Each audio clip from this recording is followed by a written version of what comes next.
We live in a sea of light waves, electromagnetic waves, a sea of vibration, and then information encoded within those waves. What do you think consciousness is? Consciousness itself, it acts like a force. If something acts like a force, it has the capacity to organize things and influence things. And we know that there's lines of force, there's an electromagnetic field that's around the Earth, that's in the shape of a torus. We actually have a consciousness field around us.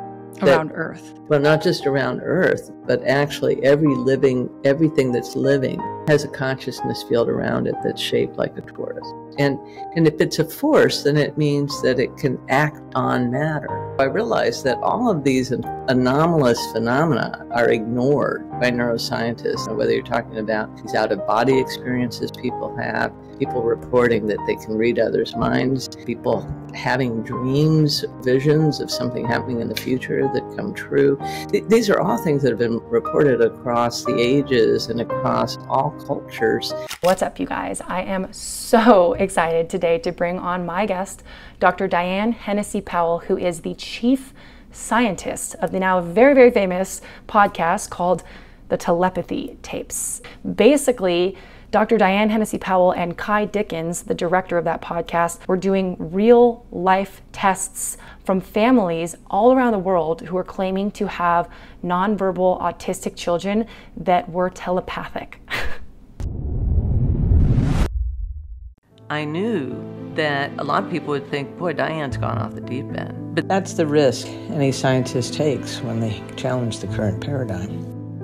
Joining us today to shed some light, Dr. Dianne Powell. I'm working with children who have been reported by a parent to be able to read their mind. Dr. Dianne Hennacy Powell is a neuroscientist and a neuropsychiatrist. She's trained at Johns Hopkins and Harvard Medical School and has conducted groundbreaking research into telepathic capabilities in nonverbal autistic savants since 2013, and honestly even before that. And her controlled experiments are now providing so much evidence that it's challenging what we know in scientific norms about consciousness. And in today's conversation, we discuss what is consciousness, how is it even possible to be telepathic, why are these savants able to be telepathic and not us? Or are we, you and me, able to be telepathic? And what does this science basically mean for the short term and the long term of science and how we understand our paradigms and our realities? I think you're going to like this. Let's get into it. I mean, if you think about, what consciousness is, I mean, most people, they think of human behavior. They think of human consciousness. And we need to understand why people do what they do. Okay, that's one thing. We need to know what we're capable of as human beings, and we're really fed in the educational system a very limited sense of what consciousness can do, and yet consciousness is so poorly understood. And we're told that it's created by the brain, but nobody understands how the brain does it.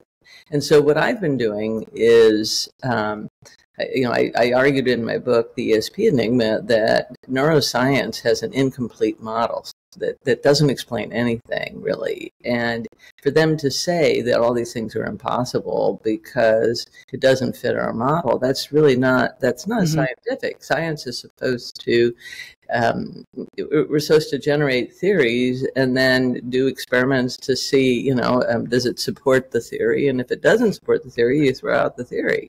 And so I realized that all of these anomalous phenomena are ignored by neuroscientists that really challenge the theory. Whether you're talking about these out-of-body experiences people have, people remembering past lives and having, accurate details that they can give of what they remember, and those getting verified, people reporting that they can read others' minds, people having dreams or visions of something happening in the future that come true.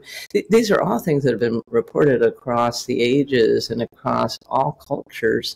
And so many people have these experiences to variable degrees, and yet it's totally ignored, and we're told these things are impossible. And so I've been doing several things in my career. One has been that I've been actually looking for data that would challenge the paradigm. Who is it that could give us information, give us something that you could see on camera and say, wow, I guess I was wrong.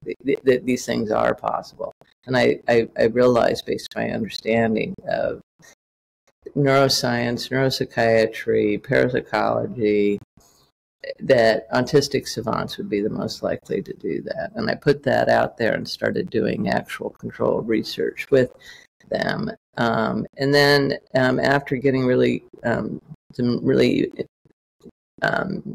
jaw-dropping results, according to people who saw my research, I realized that wasn't enough to move the needle either. And so I also have been working on a theory for understanding how these things are possible. Because I think that having really dramatic data that's hard to ignore, combined with a theory that fits with science. I mean, it's not just some woo-woo thing, and it's that really fits with cutting-edge science. The combination is what's needed, and that's what I've been working on. It's pretty incredible, the work that you have done, and you've caught a lot of attention. You've caught a lot of attention from the now very famous show, the Telepathy Tapes. I mean, that show, totally paradigm shifting, completely. Like, what's interesting is that you've been doing this work behind the scenes for years and years before anybody cared about it. And then you meet this LA director, Kai Dickens, who kind of brings it to the communication forefront of now the world gets to see it and hear it. Do you have a story or two that you can share that was just mind-blowing, of like, this we cannot describe, there's something else going on here that does not fit into our paradigm as we see it today? Oh, there's so many stories that are like that. I mean, there's the story of Houston. He's heavily heavily featured in the Telepathy Tapes. And there's Akil, his mother is Manisha, who's also heavily featured in it. And in each one of those instances, the parent heard about spelling, said, I'm going to try it out with my kid. The kid's pointing to the letter board with them and spelling, and they're like, oh my gosh, this kid is really in there. They thought that the child might never be able to, do any kind of schoolwork. And they're saying, oh my God, this kid's a genius. And then somewhere along the line, the kid knows something, that they're typing something, and the parents like, well, wait a minute, how do you know that? I mean, in Manisha's case, her son, he started typing about something that happened when she was away from him. She left the house and started typing and saying, asking her about these things that she was doing while she was away from him. And she's like, how did you know these things about me? And then inevitably what happens once that kind of experience, the kid will say, I can read your thoughts. And then, yes. And then the person's like, okay, cool. Read my thoughts. Tell me what I'm thinking now. And the child will type it out. I mean, with Haley, what was happening is that her therapist, who was in the home with her, doing math and thinking she was a mathematical savant who could solve these complex mathematical problems. Because that's the thing, that there are these autistic individuals who have never been taught math that can give you, for example, very quickly, like a calculator, the cube root of the 6-digit number, but they're not using a calculator. They just see the number. And so she's doing those kinds of things with Haley, and Haley, what happens is that the calculator dies. And so she has to switch over to a different calculator. And the calculator gives the notation in logarithmic notation rather than as a number, a regular number. And Haley types out an exponential number. She's like, well, wait a minute. How did you know it was an exponential number? And she says, and then Haley says, I see the numerators and denominators in your head. So this is the kind of how it's discovered. Yeah. And then the parent or teacher, whoever's doing this, will then test them out and say, well, what am I thinking now? And the child will type it out. Then they're mind blown, and then they contact me and they say, because they go online and they say, is there any connection between telepathy and autism? And you're the only one. I'm the only one out there, doing this, and for a long time. And so, and then I'd say then what happens is it's I'll get another email or a phone call from one of these parents that they like, these kids can predict the future, and I'll say, you know what? And I had that experience with a patient at Harvard who predicted my future. So really, I remember that. That was your introduction. I remember researching your work, and that was kind of how you really started to believe more in this, because they predicted your future, right? Right. Yeah. I mean, she knew these things. She was a patient at Harvard that I just went to do a consultation on, and she told me she was psychic, and she knew her tests would come back normal, so she didn't need to stay in the hospital or do any more testing. And then she started doing a reading on me, and she knew things about me that were very specific, like that my husband was a chemist and that he was applying for positions in 2 different cities, and that we'd end up in San Diego. I mean, there was no way she knew these things. I mean, people that I worked with there didn't even know these things. And so when I heard that some of these autistic individuals could predict the future, I knew that was a possibility, having had that experience from someone else. And in this one case, there's this girl who had this vision that her father slipped on ice and broke his hip and ended up in the hospital. And they live in Arizona, where that's just not the kind of weather they have there. Yeah. But then he was on a business trip, a few weeks later, slips on the ice, breaks his hip, and ended up in the hospital. And she talked about that before it happened? She talked about that before it happened, yeah. This reminds me a lot of near-death experiences. Have you met Dr. Bruce Greyson? Dr. Bruce Greyson yet? I have met him only virtually. I'll meet him in person in August when I speak at the IANDS conference. We're both keynote speakers. Oh, wow. That's amazing. Okay, so I've interviewed him as well. Mm-hmm. Very cool, very fascinating stories, very similar to yours in this regard.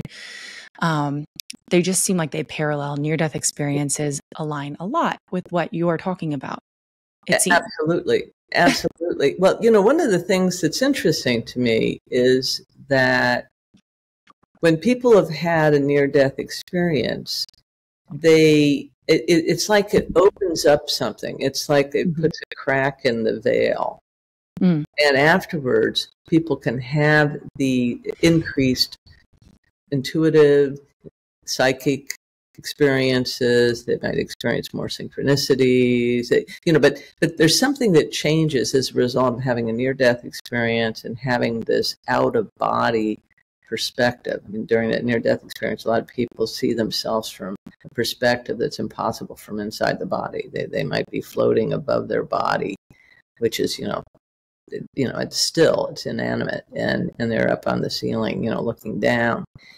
And one of the things I've seen is that there's a lot of similarities between people who've had near-death experiences and then what happens to them afterwards, and some people who have something called acquired savant syndrome, where someone might have a head injury or get struck by lightning, where they all of a sudden develop these savant abilities. They can be a mathematical savant or a musical genius that never had those, or artistic genius that never had those abilities before. Or they could be somebody who is highly psychic. A good example of that is Peter Hurkos, who during World War II he was a Dutchman in the Netherlands, and he was painting a building. And this was back during the Nazi occupation. He's painting a building, and he falls and ends up in the hospital with this bad concussion. And when he comes to in the hospital, he finds that if he touches somebody, he knows all this information about them. Or if he touches an object, he knows all of this information that's associated with that object. And this is an ability called psychometry. And and they were so concerned when he first started. He knew that there was this person who came to actually assassinate him while he was in the hospital because he thought that he was a spy.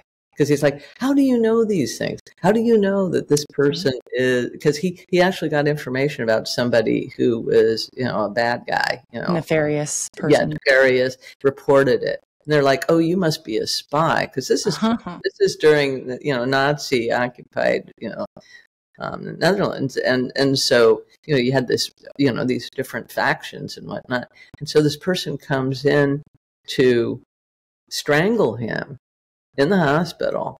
And this is a person who's thinking in Spanish about, he's sort of, like, I don't want to kill you, but I have to. And he's thinking it in Spanish. And Peter Hurkos answers him. And he didn't know Spanish. He answers him in Spanish in a way that he showed that he knew what the guy was thinking once he touched him. And the guy, he didn't know Spanish before that. No. And the guy freaked out, dropped him, and realized that what he was telling was the truth. That he wasn't a spy. It's just that he can't help but get information from somebody when he's touched by them. And so then he actually got recruited as a spy. Wow. Yeah, right. Because they're like, oh, well, we could use that. Yeah. We could use that ability. So anyway, I mean, there's fascinating stories like this. I write about some of them in my book, The ESP Enigma. So what kind of acquired savant syndrome is there? And there's like people who get language skills, artistic ability, right? Like incredible ability to just learn piano quickly or just do it, like mathematical skills.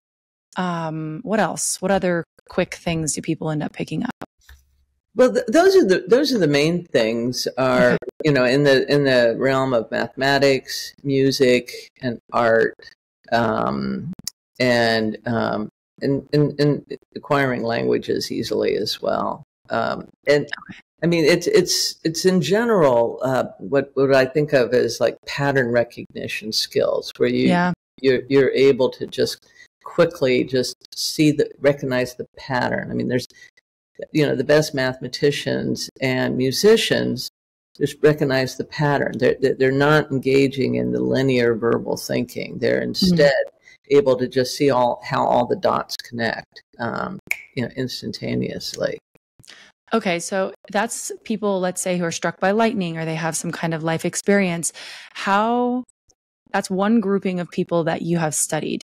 Now there's this, it seems like, correct me if I'm wrong, there's a second group of those that are just born, let's say autistic, that are also typically nonverbal, right? Is that? Yeah, it depends. I mean, about a quarter of the people who are autistic are nonverbal, or we like the word actually either non-speaking or minimally speaking. Non-speaking. Because saying they're nonverbal implies that they don't really have language, and when you test them, you find out that they actually do have language. It's just that they have issues with the control of the motor system, the muscular system within the mouth, the tongue and all of that enables you to express language, which is in a different section of the brain than the area of the brain that enables you to understand language. And so I'd say a quarter of autistic individuals fall into that category. And some of the ones I've studied they're capable of speaking. In fact, Ramses, who's this boy that I started studying when he was 5 years old, he had a condition called hyperlexia, and hyperlexia is this precocious reading. And so he started reading when he was 4 months old. And by the time he was 8 years old, 4 months old, he could speak 8 different languages. He knew the alphabet. Oh my gosh. 8 different languages, and these are not languages that are all within the same family, like Italian and Spanish. They're in the same general family. He could do English, Spanish, Russian, Japanese, Hebrew, Hindu, Arabic. I mean, just astounding language capacity. But on top of that, he could do mathematics. When I was 5 years old, I mean, he's there doing simple algebra. And he was also able to read a college level astronomy book. At 8 years old? 5. At 5. So, and I helped him to get enrolled in a freshman course in physics at the University of San Diego when he was 9. Oh my gosh. Yeah. I can't even imagine like being in college and then you see a 5-year-old enter. But how does that work then? Is that individual, is he able to communicate with, I mean, I guess he wasn't able to communicate in the air quotes normal way that society does, right? Right. But one of the things about Ramses with his language that is unusual, well, that really tells you that he is autistic, is that he can't engage in a conversational exchange. In other words, a lot of they used to say that people who were autistic, they used to call them little professors. And so you could ask them a question like, well, tell me about the solar system. And then they'll give you, they're like a little professor. They're telling you all about all the planets and, how far they are away from the sun and what what their cycle is and, and et cetera, et cetera, et cetera. But they deliver it like a lecture. And, and then they don't really engage in, any kind of conversation where they ever, they show an interest, kind of like, oh, and tell me about you or this or that. That's just not, it's not this back and forth like what you and I are doing. It's more of this, that they'll recite something. Ramses got kicked out of, believe it or not, he got kicked out of kindergarten because when they were trying to teach the kids how to count to 10, he was counting to 10. I mean, he was counting to 1,000 in 8 languages. He's just like, this is, and he's not socially aware. Making everybody look bad. Showing off, and he's not socially aware of, well, we want to get the kids so that they could count to 10 in English. We'd be happy with that, And he's just like spouting off, and in Japanese, it's, Anyway, so that's an example of like a communication. He can speak, he understands language, but he doesn't use it as a conversational tool. Okay, then there's another I feel like there's a third category where this would be what you, in your article that I was reading last night, some people would call mentally retarded people. That would be, you could say, on the spectrum of autism or something like that. Like a lot of people would define them as traditionally mentally retarded people. And those, I think for those people like us, like me, who we don't really know much about this, we just kind of group people ignorantly into big categories.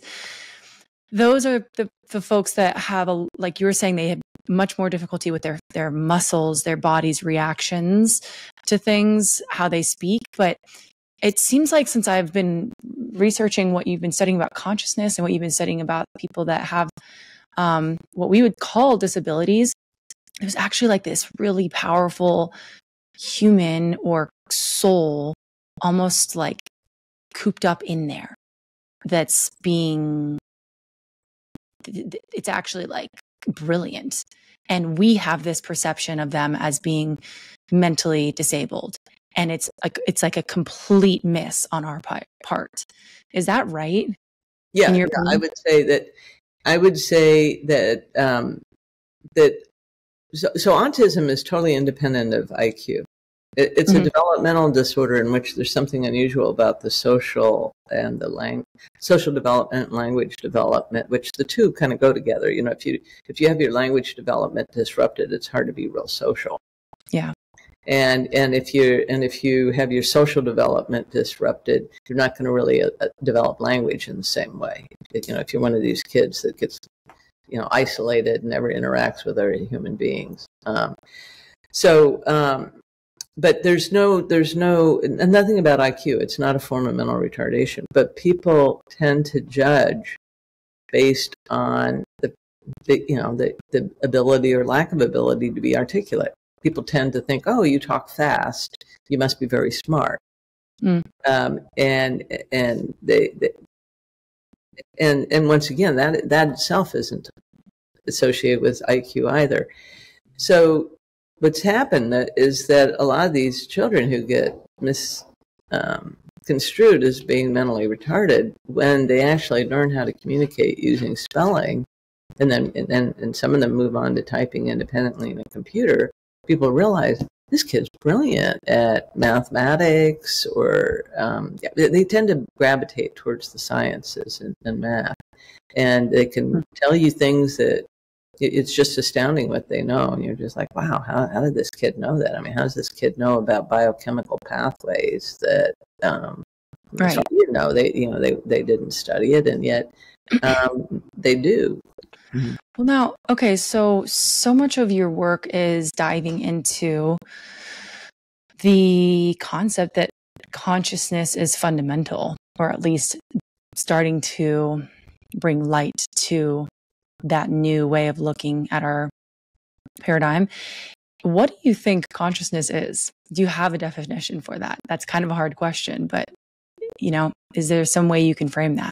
So neuroscientists tend to use the term consciousness to mean that state of being, of waking, alertness. It's a state. But other people use the term consciousness as in it being a fundamental force, that it's a fundamental aspect of nature. And I mean, if you think about the forces that we know about within physics, we've got gravity, we've got electromagnetism, we have the forces that hold the atom together, the strong force, and then the weak forces associated with radioactive decay. So those are forces, and to suggest that consciousness itself, it acts like a force, has huge implications, because if something acts like a force, then it has the capacity to organize things and influence things. Think of the magnetic force. You have a magnet, and and you have iron filings that are on a sheet of paper that you put the magnet on. What you'll see is all those iron filings will form this curved lines of force that we didn't see those curved lines of force before you put something there that made them visible to see. Mm-hmm. And so it's organizing that, and we're only seeing those lines of force on that sheet of paper because that's what we put the iron filings on. But the reality is that those lines of force are going all the way around. I mean, it's more three-dimensional than that. And we know that there's lines of force. There's an electromagnetic field that's around the Earth that's in the shape of a torus. Kind of like a shape that's similar to an apple. Okay. Where you've got the center, where it's a center that is hollow like a donut, but the shape of it, unlike a donut, has a big hole. This has a fairly narrow center, but it comes around like this. Okay, and so that's the way the field lines are in the magnet. And there's a lot of evidence, and I believe that this is where things are headed. There's a lot of evidence that we actually have a consciousness field around us. Around Earth. Well, not just around Earth, but actually everything that's living has a consciousness field around it that's shaped like a torus. So it's not just an apple. It's not the human body. There's something that is called the biofield, and Mm-hmm. it has that shape. And so I think that consciousness is a force, and if it's a force, then it means that it can act on matter. And so if you think about it, our consciousness impacts matter all the time. I think, oh, I want to move my hand. Well, I'm moving my hand, Mm-hmm. and yet consciousness is so immaterial It's like, well, what is it? And I'm going beyond just, yes, there's levers, our muscles form kind of a lever system with our bones and whatnot. But still, it's like, what is it that's taking that intention, that thought, and actually converting it into some kind of organized action? Mm-hmm. And I started thinking of it this way because that's a localized impact of consciousness. But there are people who claim that their consciousness can actually impact matter that's not attached to them. There are these people that can, it's something called psychokinesis, that they can, hold their hand out and just, something is emanating, there's something that they're doing that enables them to cause a flywheel to spin, like a pinwheel. There's this one woman who's on the spectrum, who she can get this pinwheel. She's got pinwheels within pinwheels, and she can get one of the pinwheels to go this way, then the one behind it to go this way, and then the one after that to go. She can get them all spinning in different directions, putting her hand out like that. So it's like not touching them. Not touching them. Is that like witnessed? Has somebody filmed, like, witnessed that? And she films it, and she also wears one of these headbands called a Muse headband to measure what's going on in her brain activity when she's doing this. And so she's somebody that has sent me a lot of her videos of herself doing this, and I haven't had the opportunity yet to meet her in person.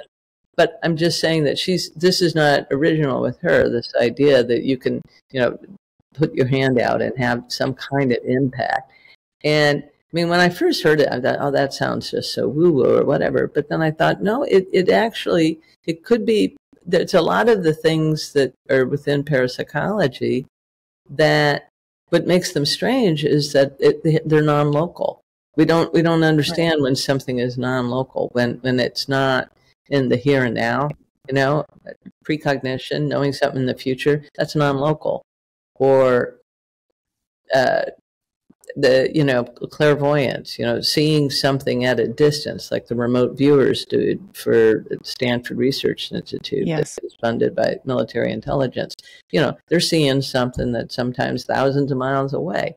That's non-local. Telepathy, reading somebody else's thoughts, that's non-local. Savants, knowing things they were never taught, the information is somehow not within their experience. They're tapping into some kind of informational field. Once again, non-local.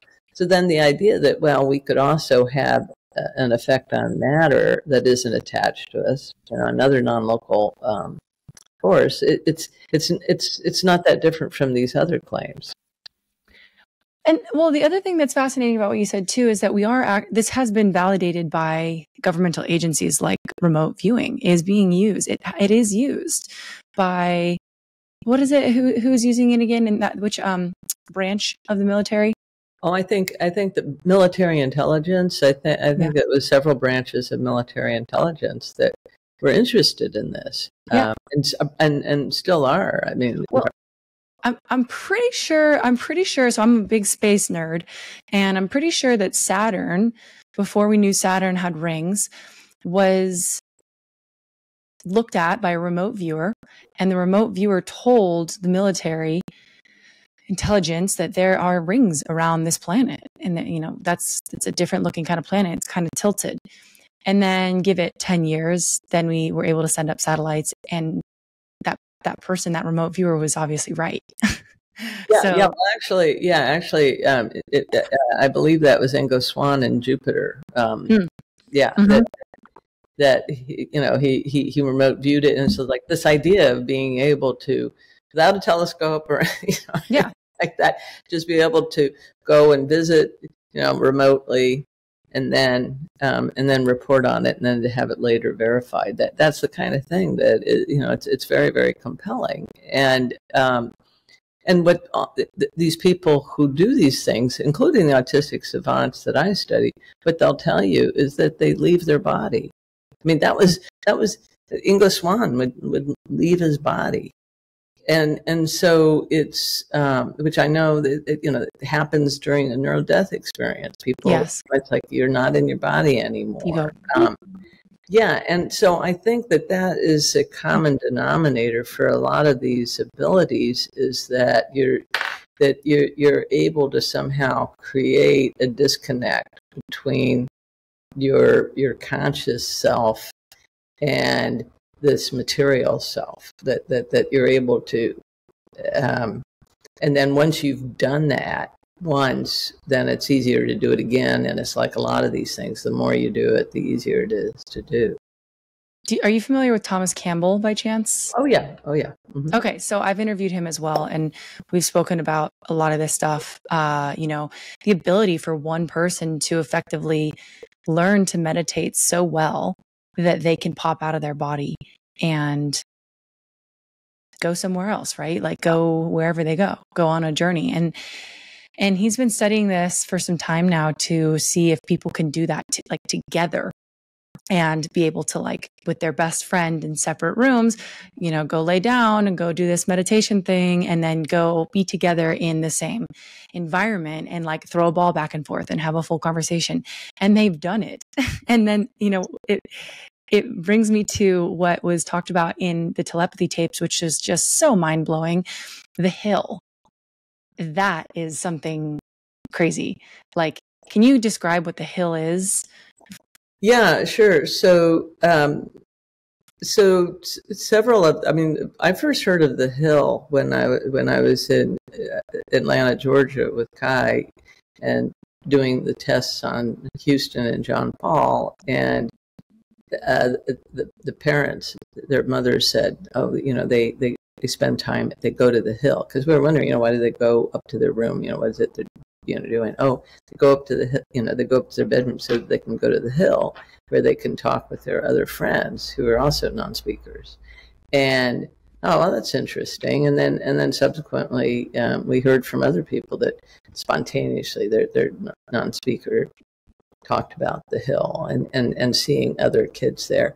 And they describe it as being, it's kind of like the Akashic Records, in the sense that it's this place where there's they can teach one another, they can download information. It's like a large library, that it's protected by these tall light beings that are angelic, and it's a lot of fun. They just love going there, and they go there on a regular basis.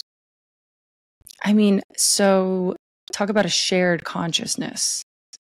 That brings consciousness into another realm of potential. There are like hundreds of different people around the world in different countries who seem to go to the hill in their minds, and then it seems like, correct me if I'm wrong, but they meet there and then they come back and they tell their parents about it. These are the autistic kids, typically non-speaking autistic kids, who will come back and somehow communicate that to their families. So it's not just happening from one person. It's like multiple different families are hearing the same exact story, which now makes it a different type of situation.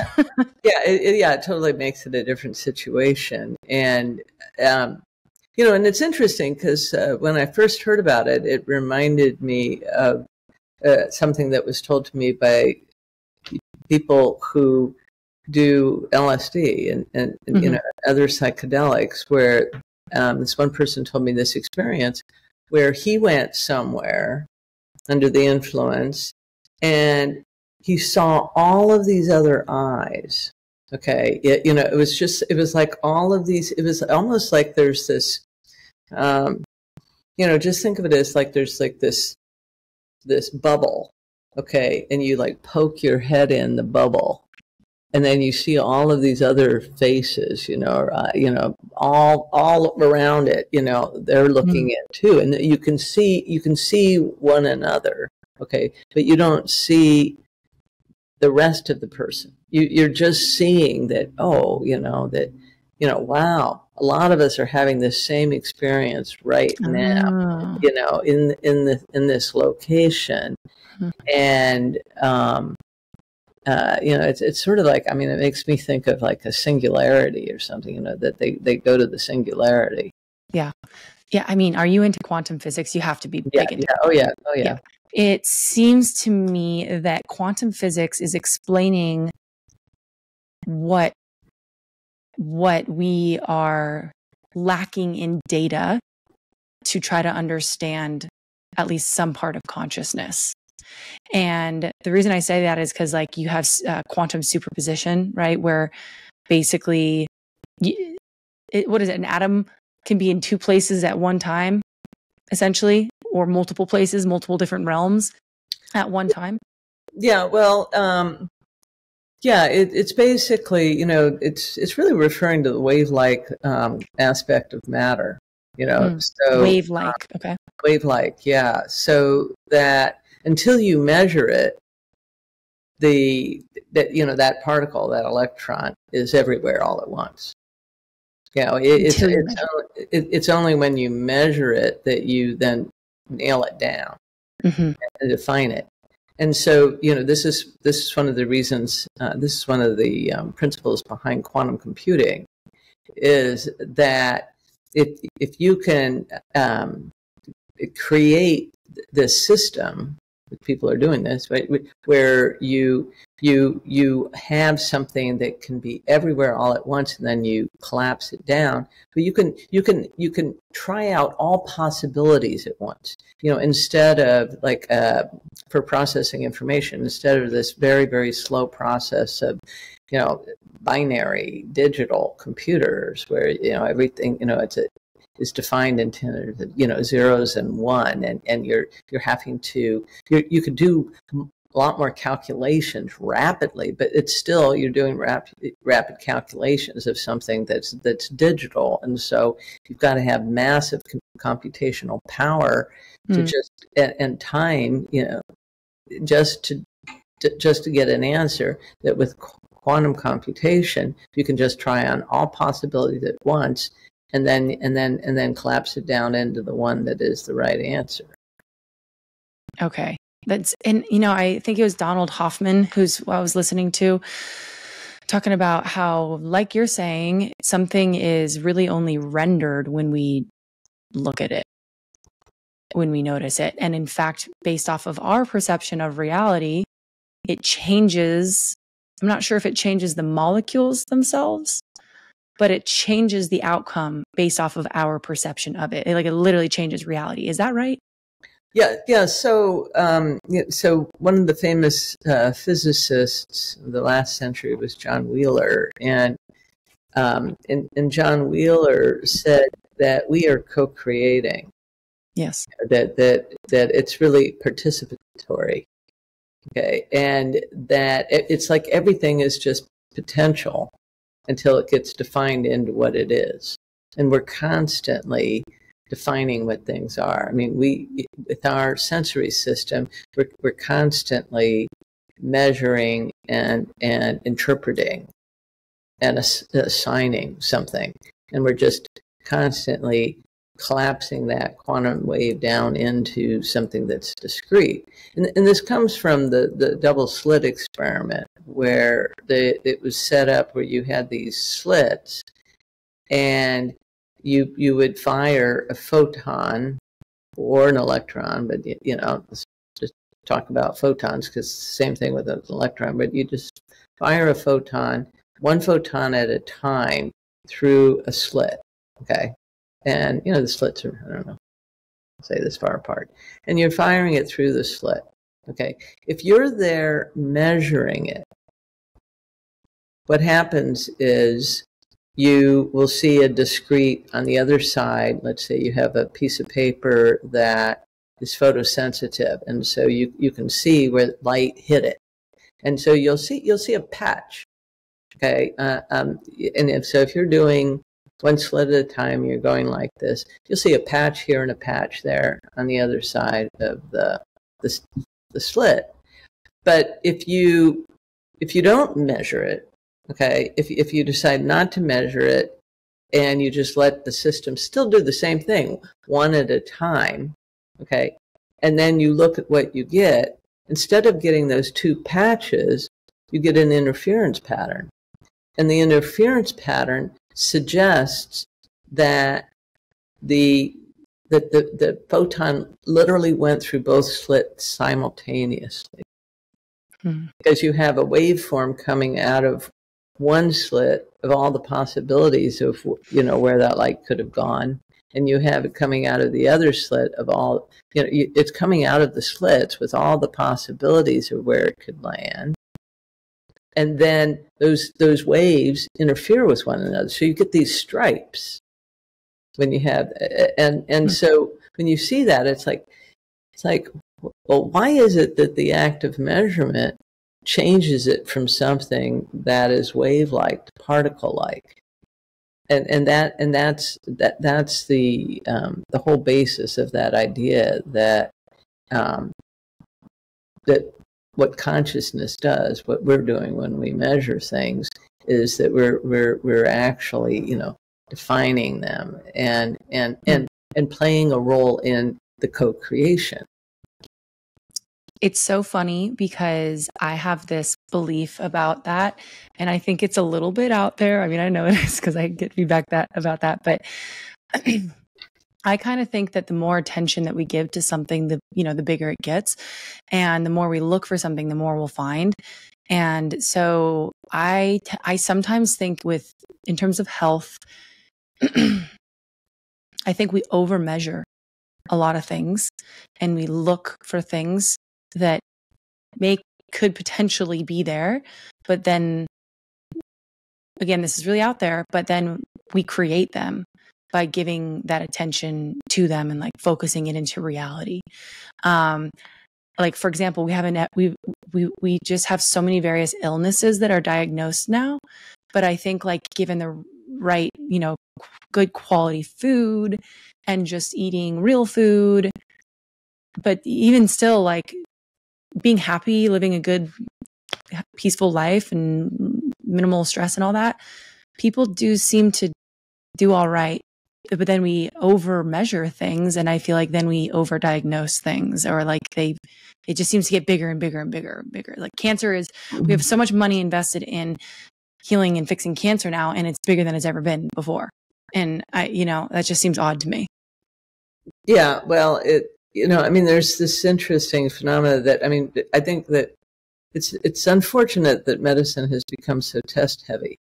Yeah. When I trained, we were taught to, and where I trained at Johns Hopkins, we were taught to think of like whatever somebody's physical and complaints were. Let's say they come in with a list of you do a review of systems, you ask them about every system in their system, all the different potential. Mm-hmm. And then you think, okay, you take that list of complaints, and then you think, is there, for each one of those complaints, what are the potential causes of that complaint? Okay. And then you look to see, is there a single condition that could, because a lot of conditions can cause symptoms in multiple systems. And so is there any single condition, infection or, heart disease or, any kind of, diagnosis that would cause all of those symptoms that just fall into that pattern, so that we just say they've got one diagnosis, and we just know that that's probably the diagnosis based on that. And then you do a physical exam, you do tests to see specifically, is that what it is?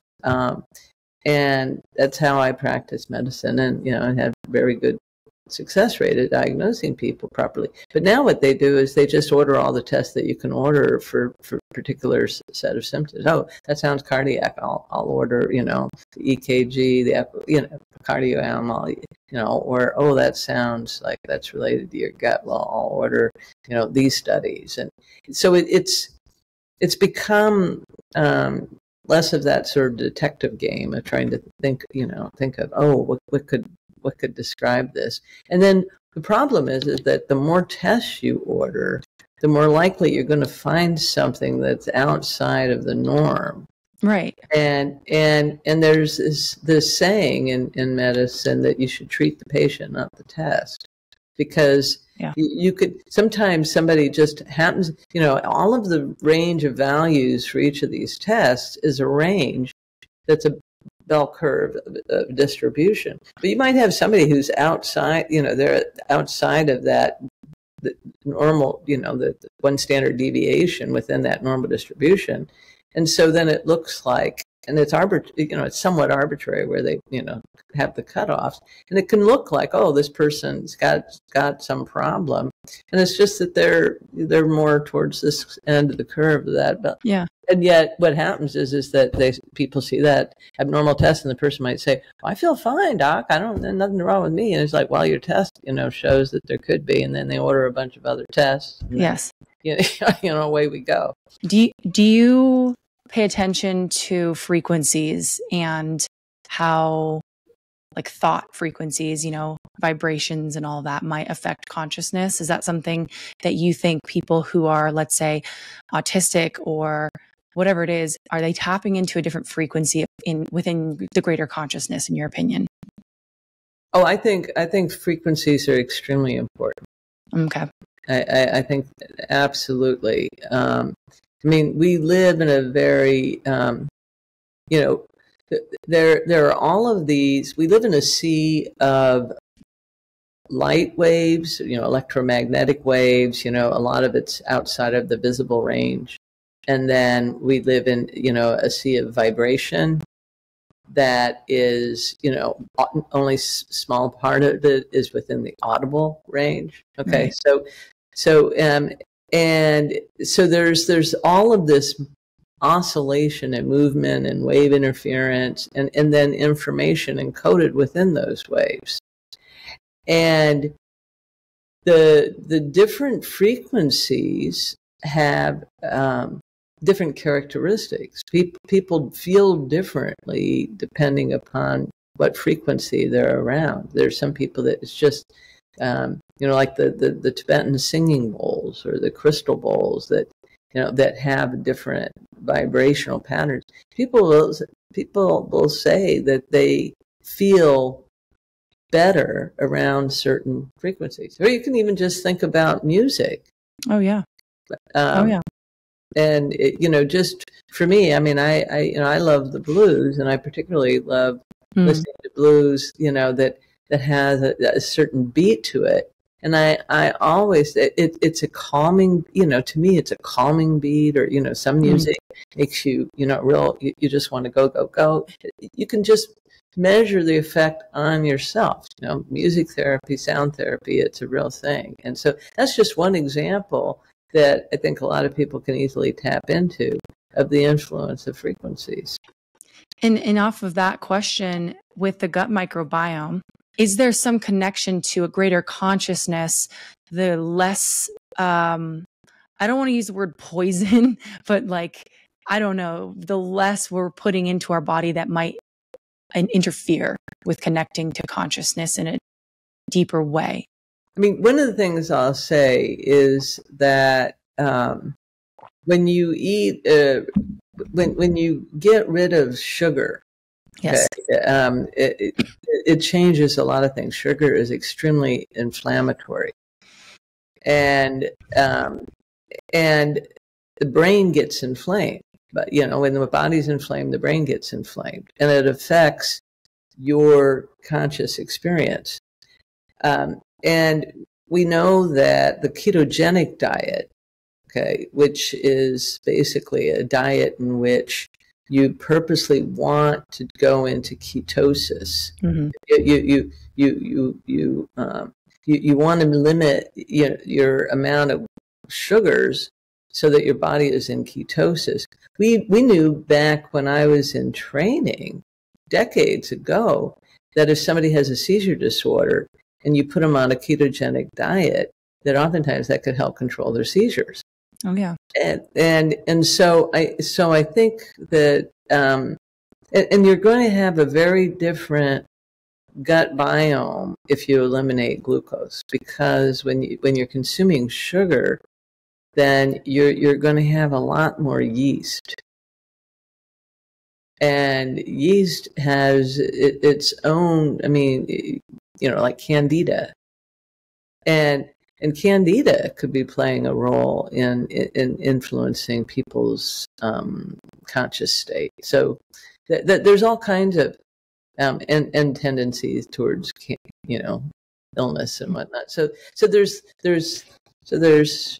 not only the chemical aspect of things, but there's also just eliminating the sugar, and then seeing what that does in terms of eliminating that there's all these, like, it's a domino effect. There's going to be all of these other effects that we know play a role. Yeah, I think what's fascinating about the carnivore thing is that people tend to have this almost euphoria that comes from it. And I know ketosis gives you new energy. That's what happens with people in carnivore. But I actually do think it allows somebody to raise their consciousness, because it gives the opportunity to, like, connect with your whatever we're doing, whatever we're, well, it's interesting. I mean, but you also have the Hindus who don't eat meat, and they eat pure vegetarian, and they do that so that they elevate their consciousness. True. Yeah, right.